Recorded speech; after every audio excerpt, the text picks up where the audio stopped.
Failed Democratic presidential candidate Andrew Yang blaming his own party for the reversal of Roe v. Wade. In a tweet, Yang writes, "It feels like Democrats owe their people an apology for being bad at their jobs. They had a long time to codify Roe v. Wade, defend a balanced court, get RBG to step down, etc.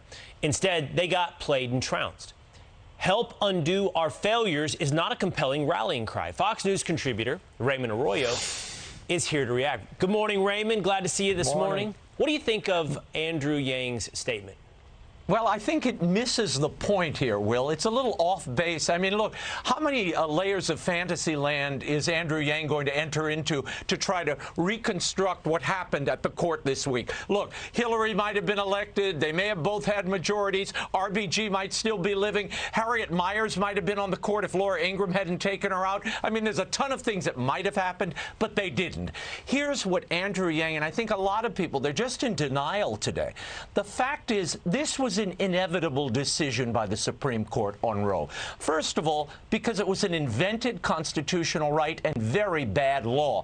I heard RBG herself say that, and many a constitutional scholar. So that was the primary reason that this ruling followed. The other reason, and it's not often noted, this was not a partisan movement that hastened this decision. This was a deliberate 49-year march of people united in this cause for life, a prayerful movement of Democrats, Republicans, independents, and they raised this issue of life and the wrongness of the Roe decision, the cram down of Roe, and they prevailed. You know, there's several seminal moments that led to this decision, and you just highlighted one that not many people have pointed to. We've noticed Amy Coney Barrett replaces Ruth Bader Ginsburg. We've seen the advancement of science that leads to the denial, the inability to deny life. Harriet Miers replaced by the author of this opinion, Samuel Alito, that one is not highlighted enough as a seminal moment that led to this decision. Really quickly, Raymond, I want to get your reaction to the fact that Nancy Pelosi and Democrats are raising funds off the decision. The fundraising emails are out. Well, here's the problem. They say they're going to codify Roe v. Wade. This is like trying to codify Plessy at this point, you know, separate but equal. Sorry, that was struck out of the box. The court, the Supreme Court defines rights, as you well know, Will. All Congress can do is enforce them. And I think even if Pelosi could get the votes, which we're not sure of, and here she's pledging, by the way, to make Republicans regret ever challenging the choice for, for abortion, right to choose. I don't think this is going to work. Codifying Roe won't work either. The court's going to strike it down. And what Pelosi will learn is that it is the court that defines these rights and not politicians' fundraising letters. We will see in the days ahead. I doubt if she has the votes, but if she does, I don't think it'll stand. You can't create a constitutional right with Congress. It doesn't work that way. Sorry, Constitution's not silly putty. All right, Raymond Arroyo, great perspective this morning. Thank you, Raymond. Thank you, Will. The Supreme Court's decision overturning the right to an abortion is devastating, not only for millions of women, but also for their families, including the men who love them and support them. My next guest was the first sitting senator to talk about his personal experience and how an abortion saved his former wife's life.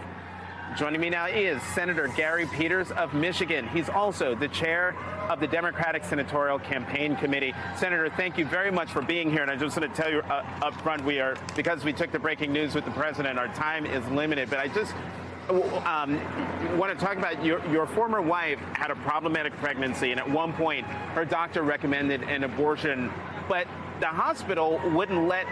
doctor's hospital wouldn't let him perform it, so you had to go to another facility. What was that ordeal like, not only for your former wife, but for you? Well, it was excruciating, horrible ordeal. And getting to that point where the doctor said we simply can't do it in this hospital, he sent my former wife home over 2 nights saying a miscarriage is going to happen overnight. Just wait for a miscarriage. It was an incredibly traumatic, horrible experience. And then when the hospital refused to do the procedure that was necessary, her health was declining. She could possibly be life-threatening.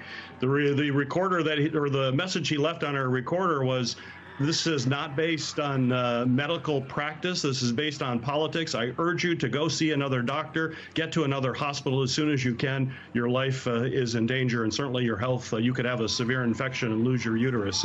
It was a horrible thing. And with Roe v. Wade now overturned here in Michigan, we actually had a major hospital system just announce yesterday that they will not perform abortions for the health of the mom, only if there's imminent death there. This is a serious health issue for families, impacting both women, men, and families. This is going to be catastrophic for families all across our country. And as I've told this story, I'm overwhelmed by the number of people who have reached out to me that said they too have had the same story, and they are frightened for other folks that may be faced with these situations now that Roe v. Wade has been overturned. And real quickly, Senator Peters, as I mentioned, you are the head of the DSCC. Do you think that the Supreme Court's decision will be a galvanizing effort on your part to not only maintain the majority, but increase the majority for Democrats in the Senate? Real fast. We certainly hope so. We're organizing. We have a website, defendchoice.org, that allow people to get on that site, get engaged. It's important that their voice is heard. The way we push back is in November. We need more pro-choice Democratic senators. We have a number of battleground states where we know the majority of people are pro-choice and are opposed to what they're seeing. But people have to get out. They have to vote. They have to be engaged. And I would urge folks to go to defendchoice.org to find out how they can be helpful.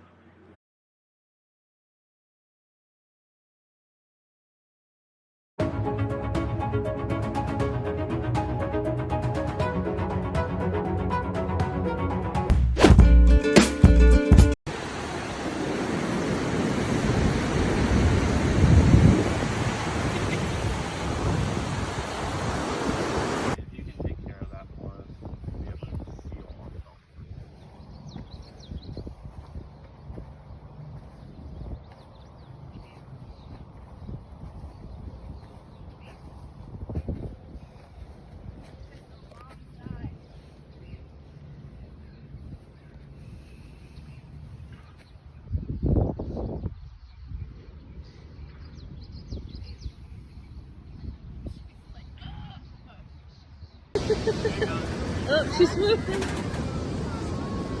Oh, mama girl.